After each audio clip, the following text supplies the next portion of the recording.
it's very apropos for these times, as you know, human history is filled with a little bit of chaos every once in a while.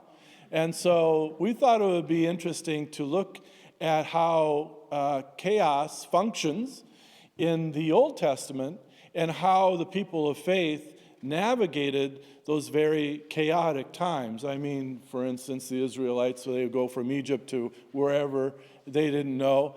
I would say there was a little bit of chaos involved in that. But Dr. Chris is going to talk to us about how the Old Testament, I think that this is what you're going to talk about. Let me see.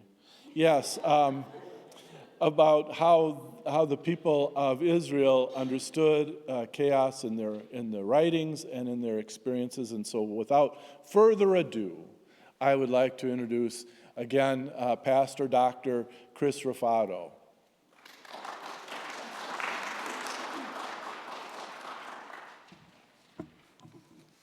Hi.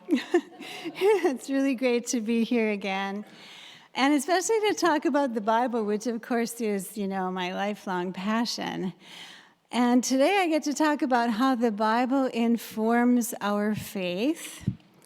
We turn to the Bible because it brings us good news, but it also gives us guidance for our life with God and with each other. But that does not mean that we just open our Bible, flip to a page, and find something that is perfectly relevant to our current situation, our current needs. The Bible is a really complex book. And the biblical writers used stories and poetry, prayers, even legal material to teach, to edify, to build people up, and also to make a theological point. But here's the thing, because the biblical texts come from different writers, from different time periods, from different historical circumstances, there is not just one theological point being made. There are, in fact, many messages about the life of faith. So we have to know where to turn for the appropriate message for our particular situation, for our time and place.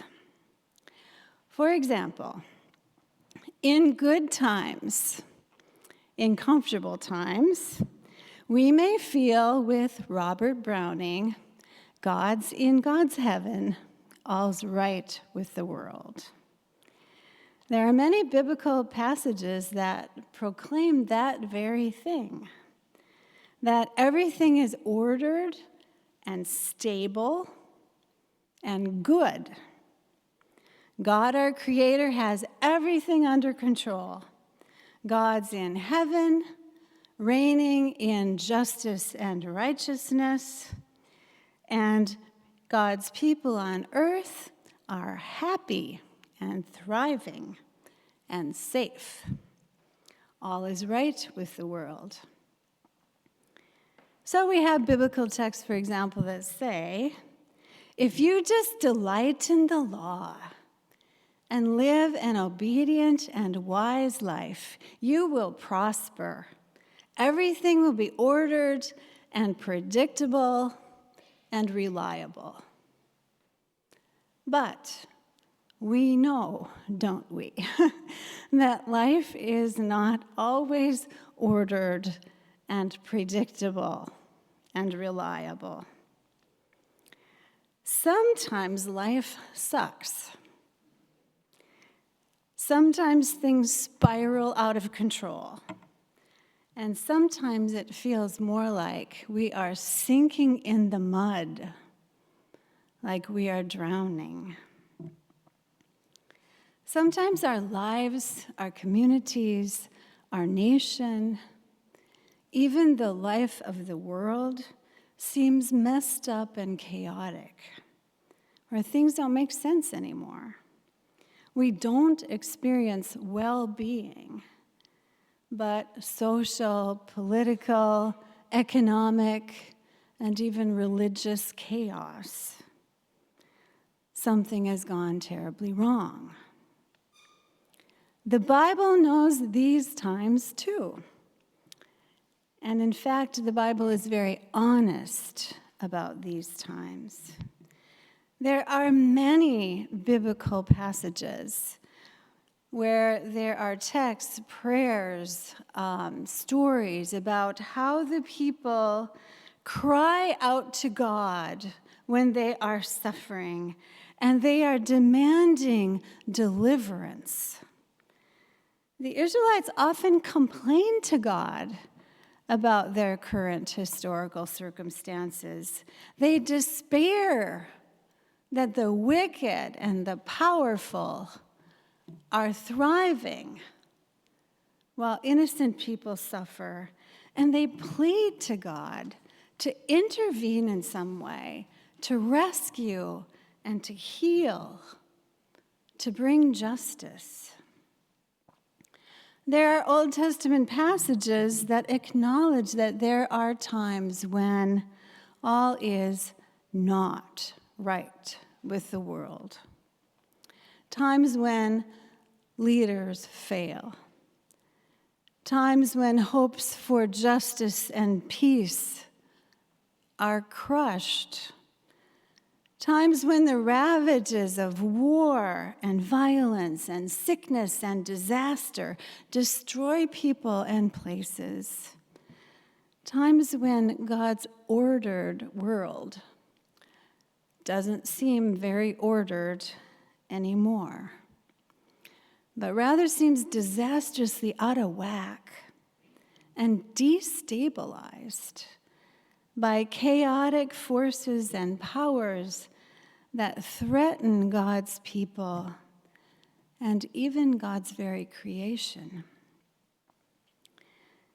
In the Old Testament, we have texts where it is clear that the Israelites believe that the very stability of God's creation is threatened. The cosmos is threatened. And in those times, God is urged to rise up and bring order and stability to a nation and a world in crisis. So we find often in the Old Testament stories about current disorder, even cosmic disorder. Passages that describe the terrors of life in a world where there are hostile people, hostile forces that are aligned against God and God's purposes, and where people are suffering. What is it like to be God's people in times of disorder and confusion, anxiety and division, terror and tragedy, times of chaos? The Bible acknowledges that sometimes life-crushing chaos can be our reality. So let's talk about chaos. It is an Old Testament motif. Chaos is an important theme in the Old Testament, and it is of tremendous theological significance. But it is not often recognized, and it is not very well understood by many. In your Bible reading, you might not have even noticed it. There is a recurring motif in the Bible. In numerous Psalms, it's in Exodus, in Isaiah, Job. Genesis 1 is in dialogue with it. It's in the Gospels and even in Revelation. It's basically in every genre and layer of tradition in the Old Testament. And it is what scholars call the conflict myth. Chaos, Kampf in German. Chaos, chaos, Kampf, as in Mein Kampf, my struggle. Chaoskampf, struggle with and against chaos. Struggle against chaos. So what is Chaoskampf, or this conflict myth?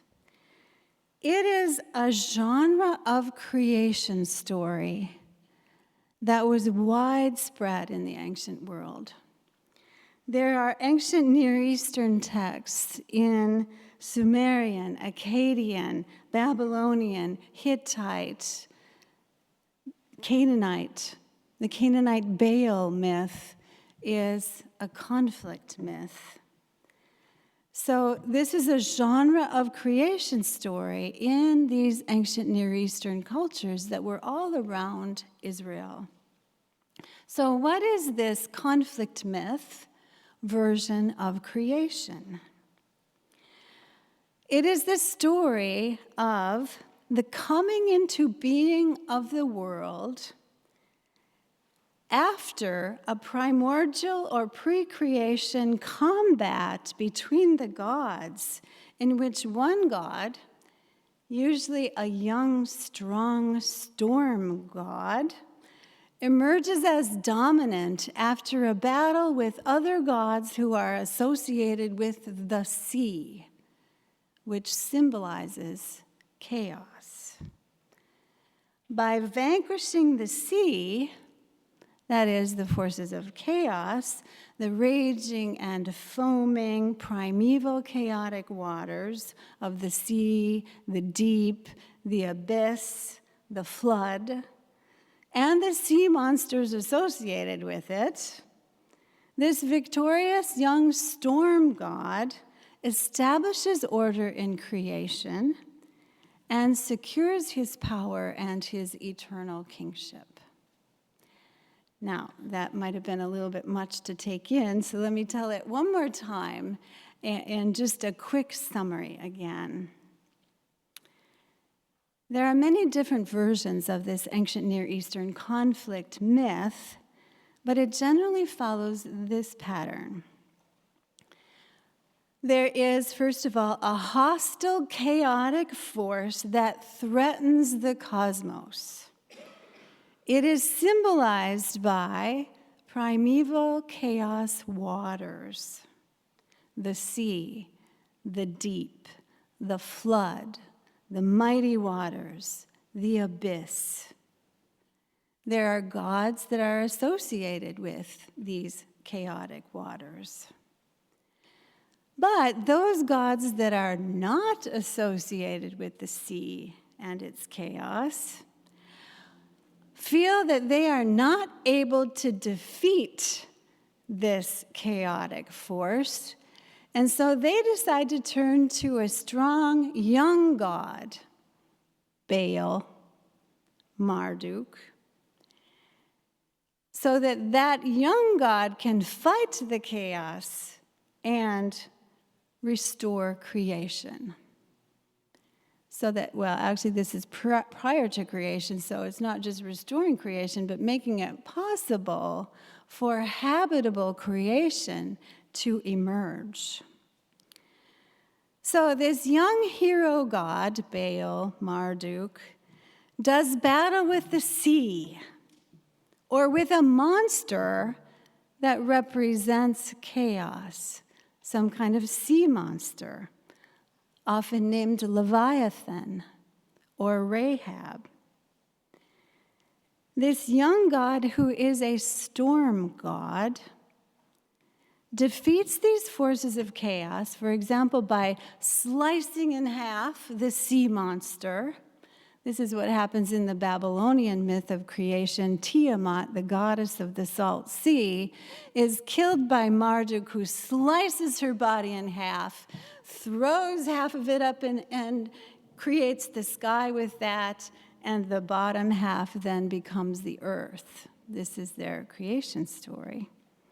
So anyway, this young, strong god, Marduk or whoever it is, defeats the sea or the sea monster, and then the other gods acknowledge him as their main leader, the high god of the pantheon. The stories typically end with the god going triumphantly to be enthroned in a temple on a high mountain, and all the heavenly beings and then all the other nations acknowledge him and his power. After that, orderly society is created. So here's the progression. Chaos has to be destroyed so that orderly creation can emerge. So this is creation by combat in ancient Near Eastern stories of creation. It's called the conflict myth. So, what does all this have to do with the Bible? Well, a lot, actually. You may already know that the ancient Israelites borrowed the forms, categories, and vocabulary of their ancient Near Eastern neighbors. And the biblical writers then took some of these stories and changed them, made them palatable to their monotheistic theology. So they often took forms and stories from Mesopotamia, from the Canaanites, for example, took it, adapted it, and then gave it as their own creation myth. So, what I'm trying to say here is that traces of the conflict myth are found throughout the Old Testament. The ancient Israelites knew the creation stories of their neighbors, and they evidently found this chaos conflict myth useful. The chaos motif is found in many narratives. It's all over the beginning of Exodus. It's in the Psalms. It's in the poetry of Job. It's in Isaiah and some other minor prophets. And next week, Pastor Paul is going to talk about chaos in the New Testament. It is there as well. It's in the Gospels and Revelation. It is a theme, this conflict myth is a theme that pops up here and there in the Old Testament. It's a thread that begins at creation and ends in Revelation. So let's look at some of the places where we see it. Now, when I taught Genesis to seminary students, one of the activities that I did was to divide the class into groups and have them draw the creation story. Each group had to read a different creation text from the Bible and then draw that particular story in as much detail as possible. So I gave each group a poster board and a pack of crayons and sent them off, and they drew what they read. When they were done, we brought the drawings into the classroom and put them on the board so that we could compare them. So one group got Genesis 1, one group got Genesis 2, another a part of Psalm 74, and another a section of Psalm 104. Now, maybe you're thinking, wait a minute, aren't there just 2 creation stories in the Old Testament? No. There are other versions of creation in the Old Testament aside from the ones that we know so well in Genesis 1 and 2. And in fact, there are quite a few of them. There's stuff about creation in a bunch of Psalms. We're going to look at some of them, Psalm 29, Psalm 74, 77, 89, 114, lots of places. There's also stuff about creation in Proverbs chapter 8, Job 38 to 41, in Isaiah 14, 40 to 45, chapter 51, which we're going to look at, and elsewhere. And my class had to draw just 4 of these accounts. And so when each drawing was on the board, I asked questions. Which of the drawings have water? Which have the sea? Is the water calm? Or is it raging and foaming? Which stories have sea monsters? Are the sea monsters scary or not? Where do we see stars or a garden? Which drawings portray combat? Blood? Blood? There's no blood in Genesis 1 or 2, but turn to your handout. Let's look at Psalm 74, which is one that they had to draw.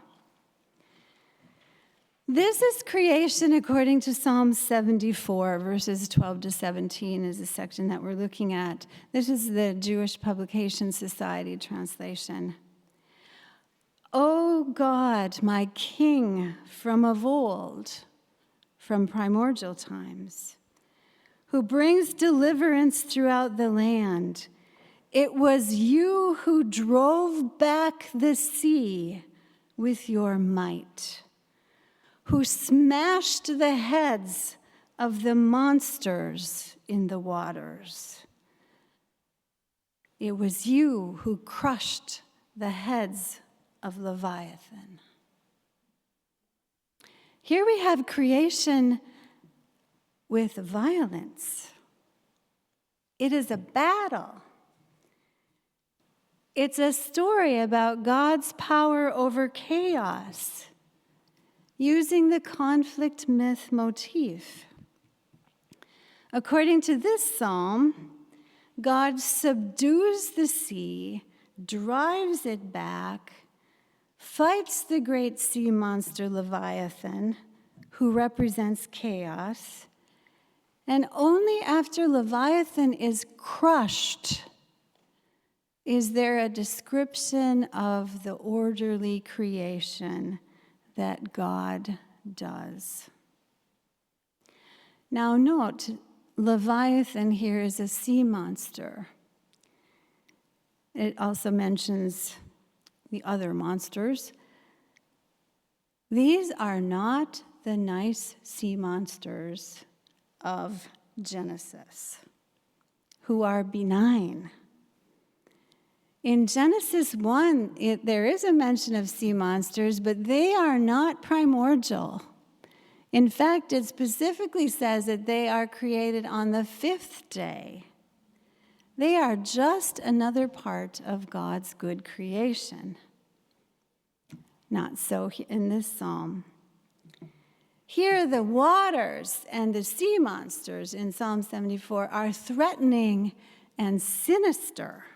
God has to deal with them violently before God can create a stable world. Now look at Psalm 104.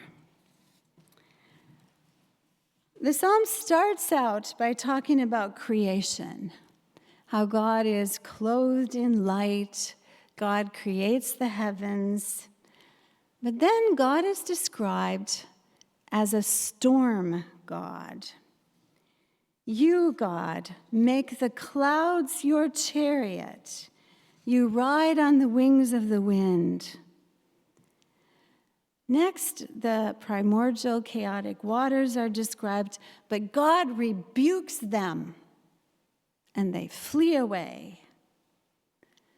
If you have a study Bible, that's the New RSV, it says, "This is God's war cry." There's something similar to this in Psalm 114. Then what does God do? God sets up a boundary so that the chaotic waters stay in their place, at least for now. And only then does orderly creation emerge with the threatening waters under control. Verses 6 through 9. You made the deep cover the earth. The waters stood above the mountains. They fled at your blast, rushed away at the sound of your thunder.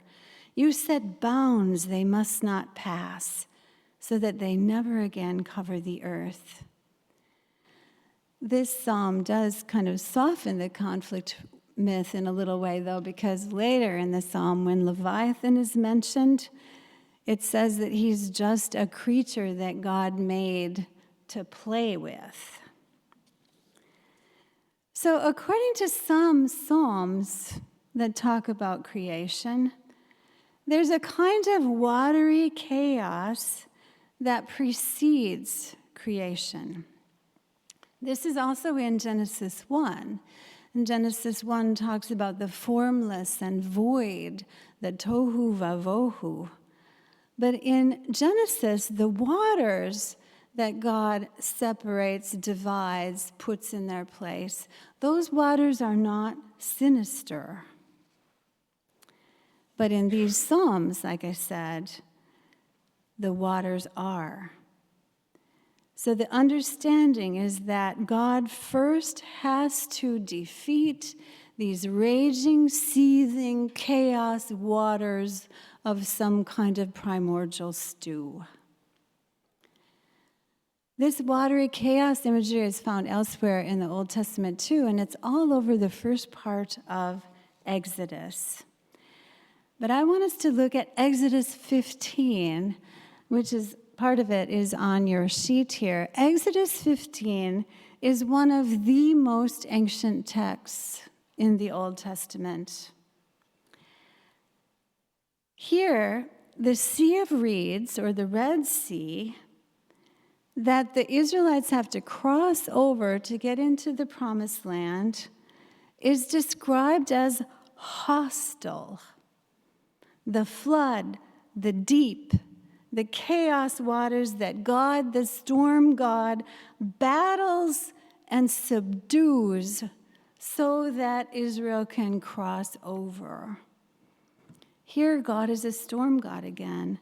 Verse 8, at the blast of your nostrils, the waters piled up, the floods stood up in a heap, the waters congealed or foamed in the heart of the sea.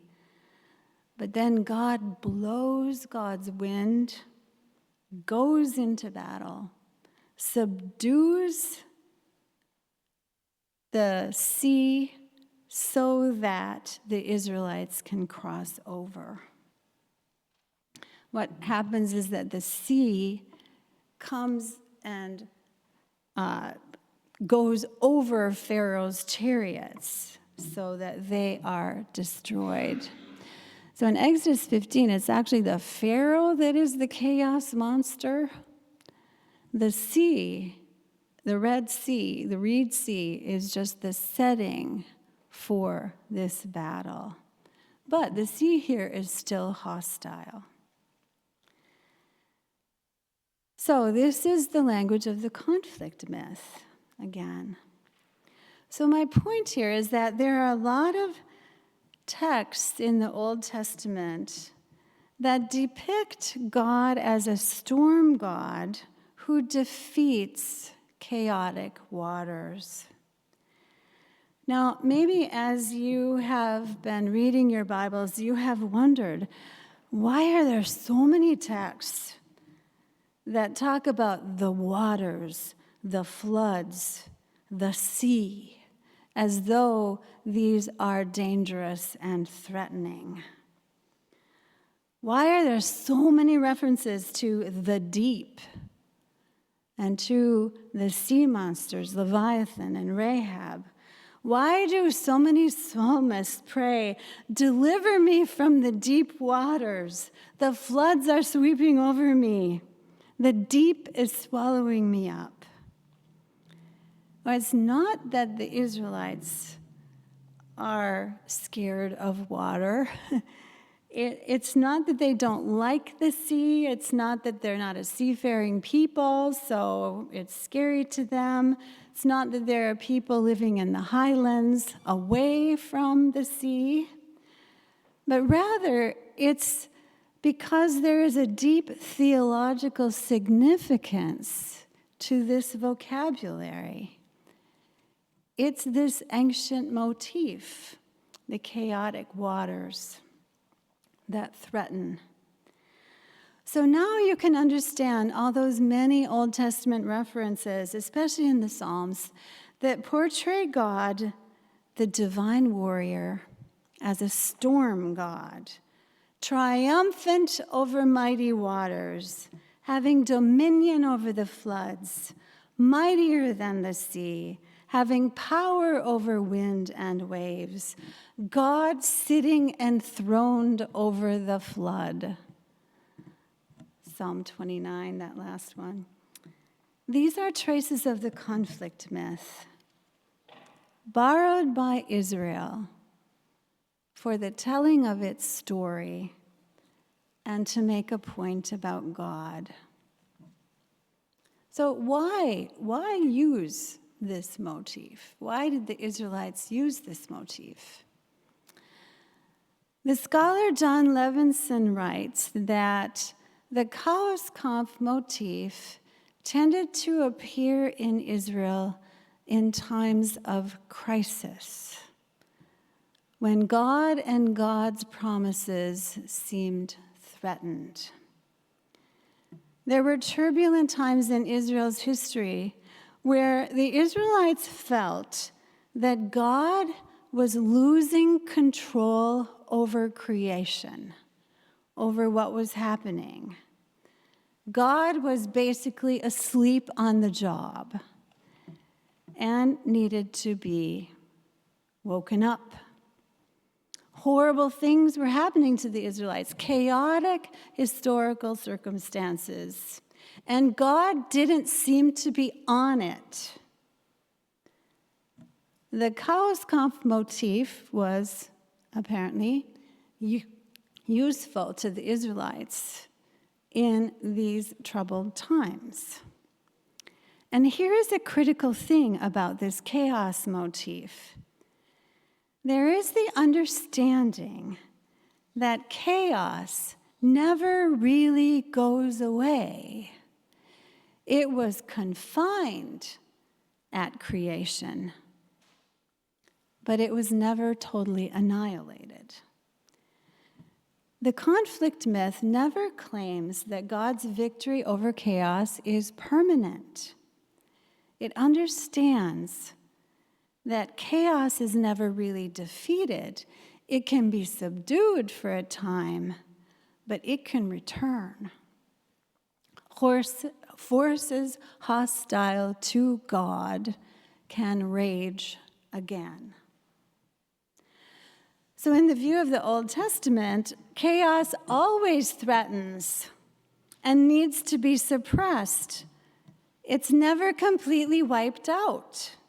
Sometimes it raises its ugly head again, threatens creation and God's people once again, and it has to be put in its place again so that stable society and order in creation can be restored.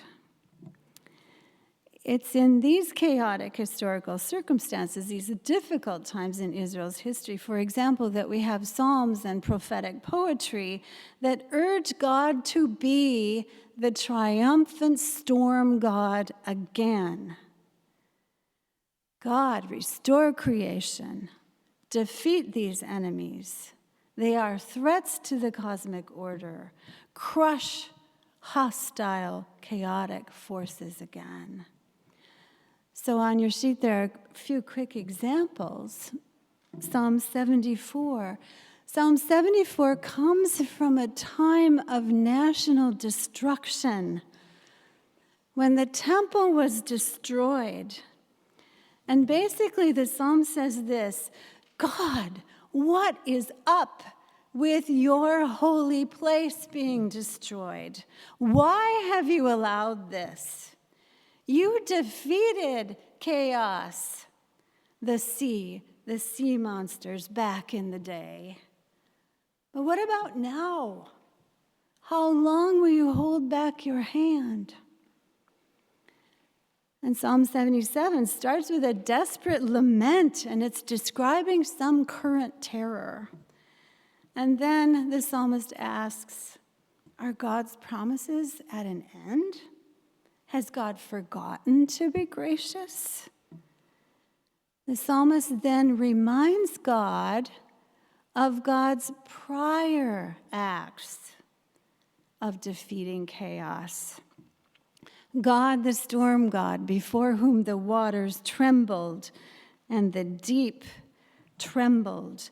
God who defeated chaos under Pharaoh and led God's people through the sea. So the psalmist is saying something like, we remember your mighty acts of old, God, but hey, how about now? And then Psalm 89. This is a really important psalm. It's about the defeat of the Davidic king. It's a pivotal psalm. It's put in a pivotal place in the book of Psalms. It's right at the end of book 4. And it's poignant in its cry of grief. The psalmist says in Psalm 89, you, God, rule the raging of the sea. You crushed Rahab, that sea monster, like a carcass. You, God, established God's kingdom and said that it would endure forever. And you said, I will set his hand on the sea, his right hand on the waters.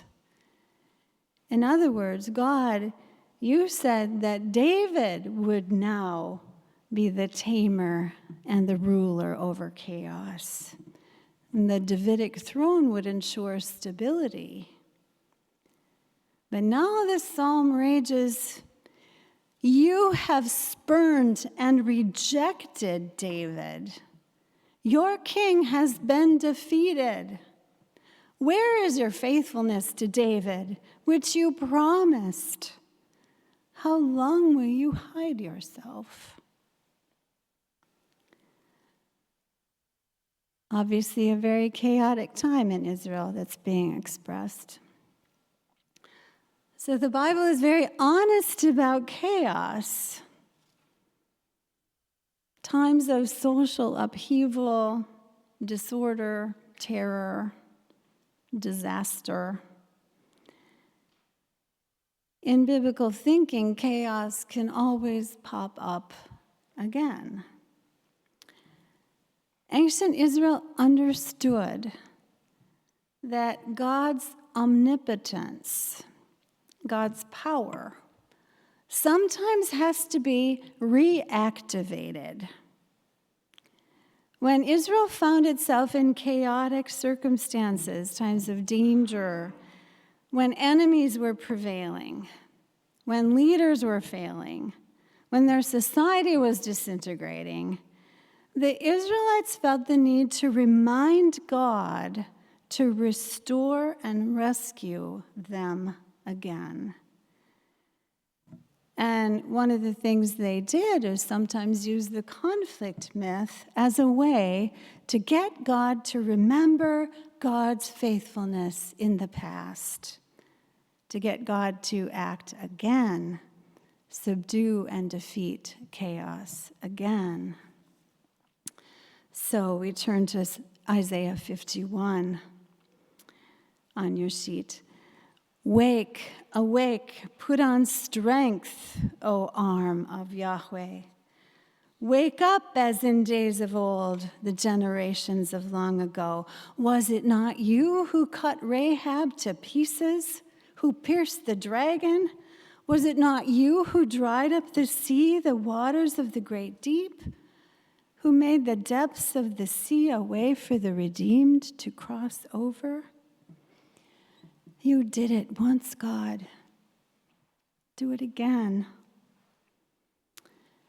Israel firmly believed in God's power over chaos, and that in calling on God in chaotic times, God would move to restore and to save.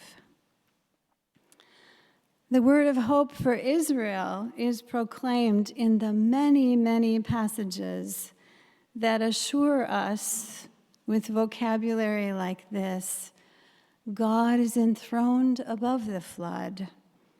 When you walk through the waters, I will be with you. Through the rivers, they shall not overwhelm you. Therefore, we will not fear, though the earth should change, though the mountains shake in the heart of the sea, though its waters rage and foam. God will have the final word in the battle with chaos.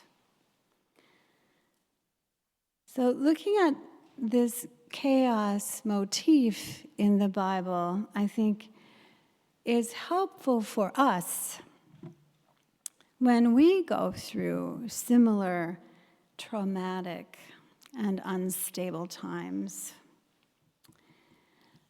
And many today feel that we happen to be in the midst of chaos right now.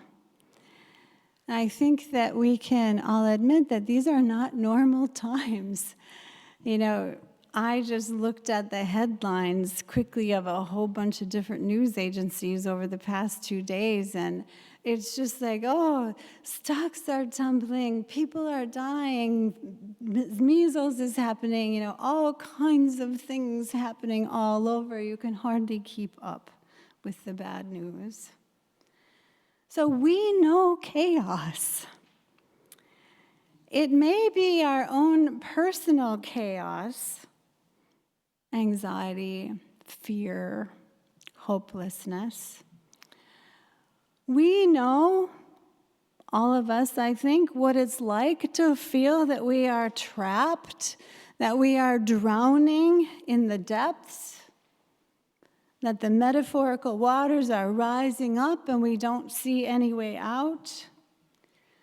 We know that the world can be ruthless and chaotic, that leaders can fail us.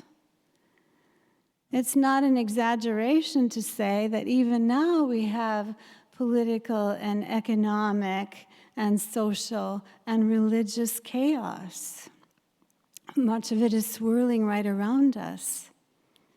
An unraveling of civil society in many places, norms shattered, economic instability, policies that can be devoid of compassion, threats to the lives and the livelihoods of our neighbors near and our neighbors far away, threats to creation itself.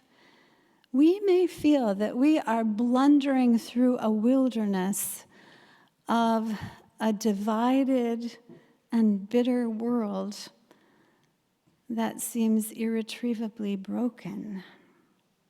It seems to many that chaos has reared its ugly head again. Unnecessary chaos, the chaos of human sin, the chaos of a world that just refuses to be what God wants it to be. And we may wonder in these times, what prayers are possible? What words can we use to articulate our anxious and frantic pleas to God to restore right order, to bring about compassion and justice and peace and creational thriving? And I wonder if these chaos myth, chaos Kampf passages might be a resource for us as we go through and think about our own situation. And so we may plead that God will rule over chaos, crush the heads of our leviathans, vanquish the hostile forces that defy God. We say that in our baptismal liturgy and in confirmation. And hurt people. People are being hurt by these forces. Restore order and harmony and thriving and peace. It is God, the Bible declares, who can transform turbulent times into times of stability and safety. And we also know that we, as God's people, cannot despair, nor can we opt out of moral responsibility. We have a voice and a role, and it is God who leads us to act in ways that are consistent with God's goodness, to fight for the vulnerable, the powerless, to work out our agreements and our disagreements with our neighbor, all the while confident of God's power to bring creation out of chaos, to bring life from death. And remember that it is Jesus who commands the winds and the waves, and they obey him. This is not just about control over the weather and the waves of the sea. This is a theological statement about divine conquering of chaotic power. And finally, we know that chaos, in the end, will not have the last word. That in the end, all will be renewed and restored. We have this amazing promise in Revelation 21, verse 1. Then I saw a new heaven and a new earth, for the old heaven, the first heaven and the first earth had passed away, and the sea was no more. Did you know that that was there? And the sea was no more. This is a powerful, profound theological statement. The terrifying, chaotic forces that have threatened God's people, God's creation, will be no more. Until that chaos-free day, we do the work of Jesus, with Jesus. And Pastor Paul is going to lead us into the New Testament discussion of chaos and our life with Jesus, with God, with each other. But I would like to close with this prayer from Walter Brueggemann. It's a portion of an Easter prayer from the theologian Walter Brueggemann. You, God, who terrified the waters, who crashed your thunder, who shook the earth and scared the wits out of chaos. You, God, who with strong arms saved your people by miracle and wonder and majestic act. You are the same God to whom we turn in our days of trouble and in our weary nights. You tamer of chaos and mender of all tears. You defeater of death, whose power could not hold you. Come in your Easter. Come in your sweeping victory come in your glorious new life. Amen.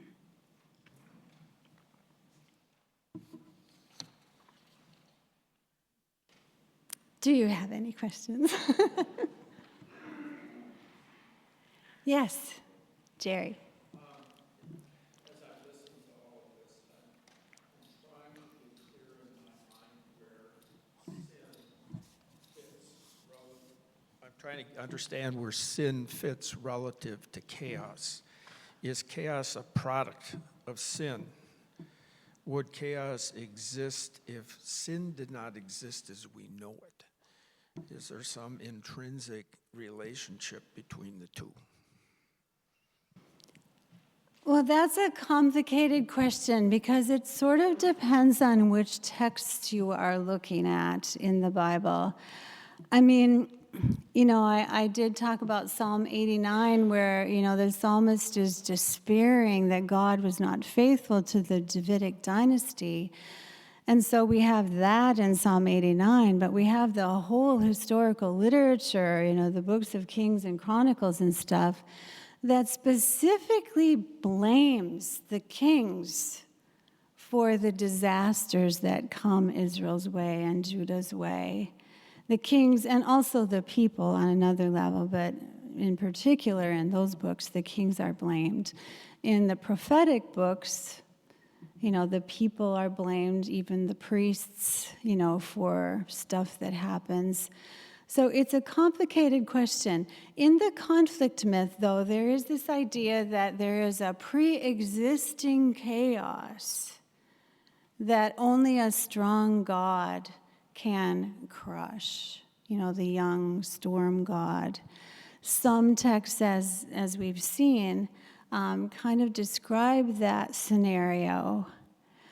But we do notice that those texts are not necessarily the main voice in the Old Testament. And just about chaos in general, Genesis 1 is specifically put where it is to be the introduction to everything that follows.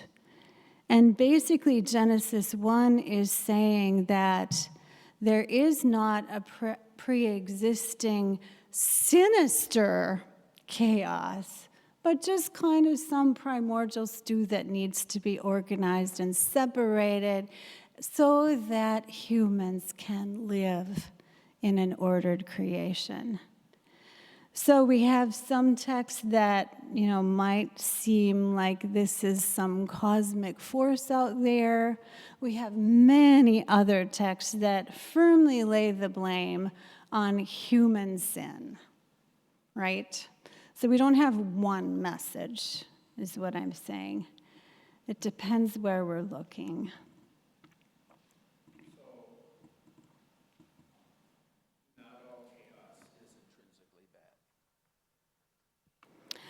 Well, there's that too, So, like, for example, after the people of Israel and the people of Judah by this time, after they go into exile, basically what they do in exile is trying to figure out what went wrong, And so after looking back at their history, they say, oh, we did this wrong, we did that wrong. God has used this experience of punishment in exile to not just chastise us, but to cleanse us.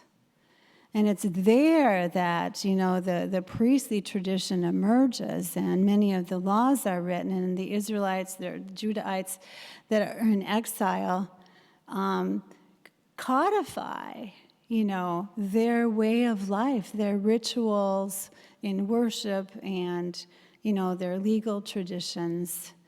So, the disasters that happen can also be a learning experience for them.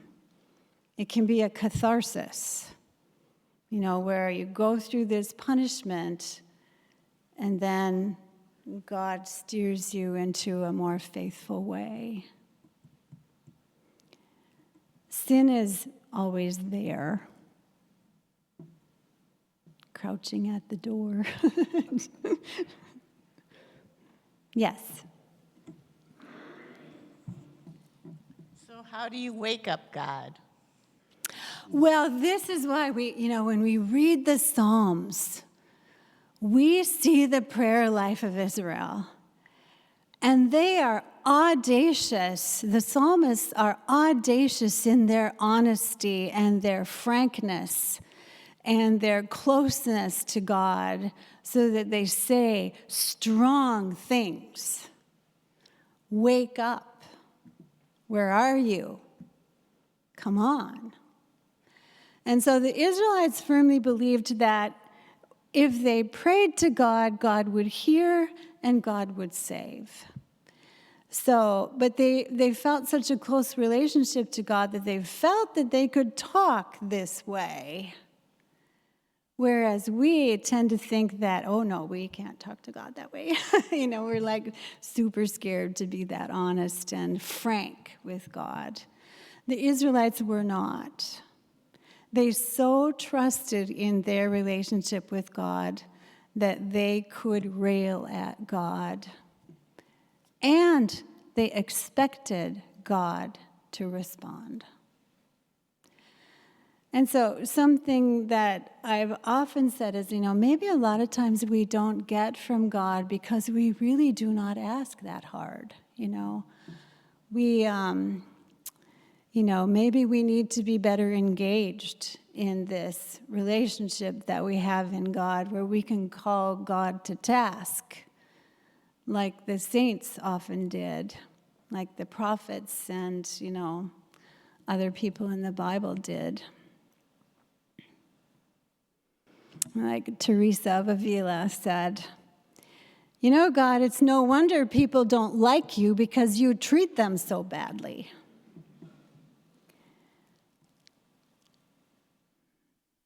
So, yeah. And Israel actually believed that, especially in the priestly material, the stuff that actually originated in the exile, after the exile, the Israelites believed that right worship, according to God's commands, stabilized creation. And so there was often just this turn to right worship. Because actually, like the sanctuary and the temple are mini cosmoses. All the elements of creation are there. There's the sea, there's the pomegranates, there's the wood. They believed that their sanctuary and then later the temple was basically a small version of the world. It was it was creation, the cosmos in miniature. And they really believed that by doing right worship, keeping, those, laws about, what belongs here, what belongs there, where can the priests go, where can the people go, where do the non-Jewish people go, the non-Israelites? They really believed that they were stabilizing creation by doing things right. So I think that's really interesting because, we always think, this is just on a human plane. But actually, for Israel, it was often a cosmic concern. The universe is threatened if Israel does not worship as God wants. Because Israel exists for the rest of creation, for the world, to be a blessing. So, they thought really big. So for God to act, to beg for God to act, is not just for Israel's sake, but it is for the restoration of the entire cosmos according to God's design.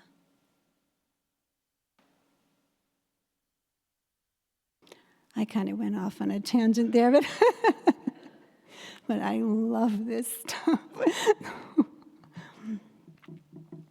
So anyway, they just believed that in their audacious prayer with God. And of course, this happened in worship, right? That they could wake God up.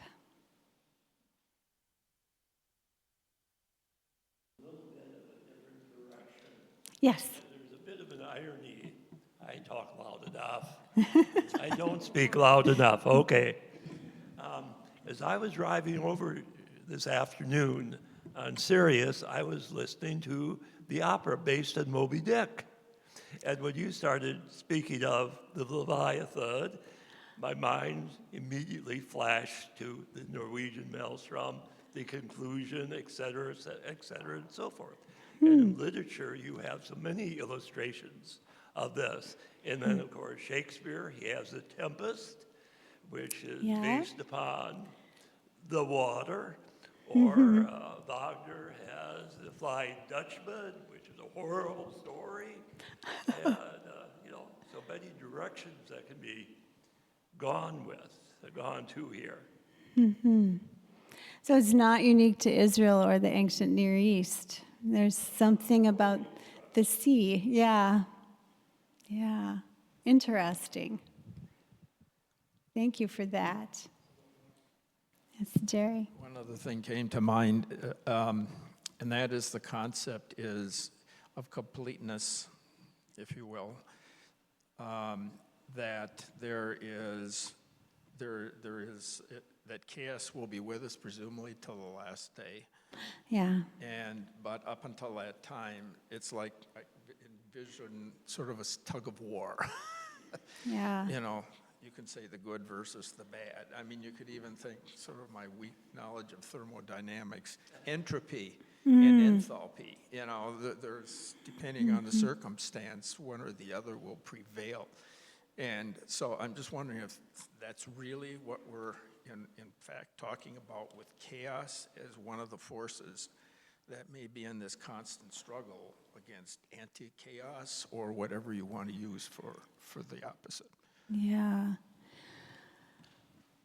Well, it is clear to me that this idea is in the Old Testament for sure, that there's this constant, threats to God's order.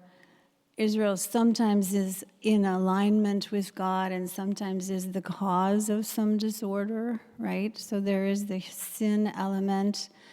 But it's also kind of beyond just the human realm, right? And I think we say that as well. In the New Testament, we have the principalities and the powers and so on.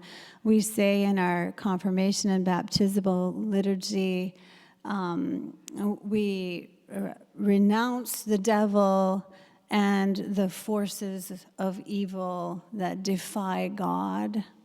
Right? So I think we have that belief in Christianity. And so there is this, who's going to be more dominant in this day and time? It's not just a one-to-one struggle. It's larger. I think chaos is a good word for it, hostile forces.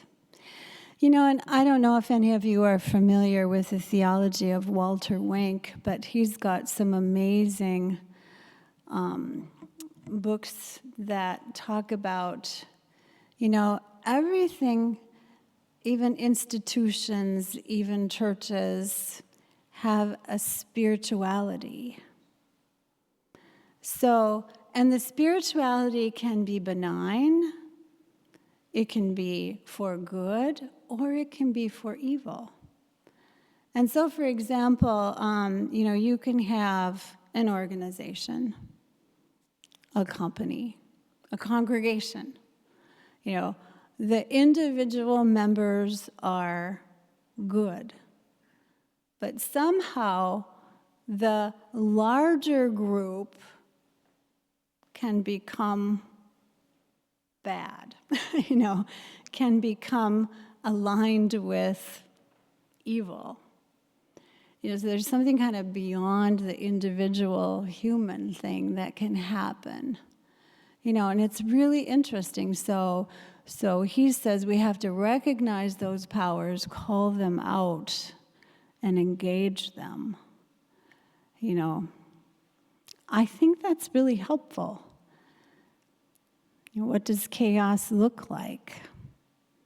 Well, it's not going to be a guy in a red suit with a forked tail, It can be, an institution, whatever. I mean, we need to think big.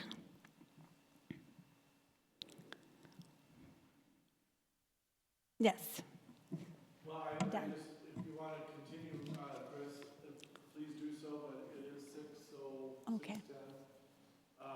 And so I just wanted to say thank you. Thank you for this wonderful lecture.